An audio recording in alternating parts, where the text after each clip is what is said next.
কাউকে পছন্দ হলে রাসূলের শিখানো এই দোয়াটি মাত্র 11 দিন পড়ুন।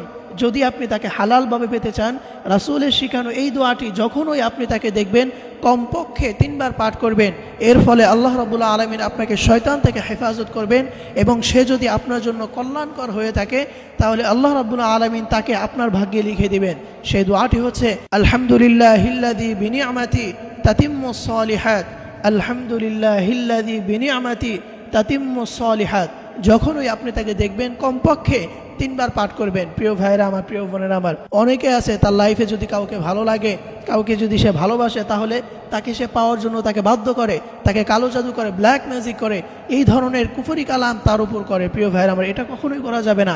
এবং কাউকে ভালোবাসতে বাধ্য করা, এটা ইসলাম কখনো অ্যালাউ করে না। এই জন্য প্রিয় ভাইরা আমার, এই ধরনের কুফরি কালাম আপনারা কখনো করবেন না। আপনার যদি কাউকে ভালো লাগে, কাউকে যদি আপনি ভালোবাসেন, তাহলে আপনি এই দোয়াটা আপনারা বেশি বেশি পড়বেন।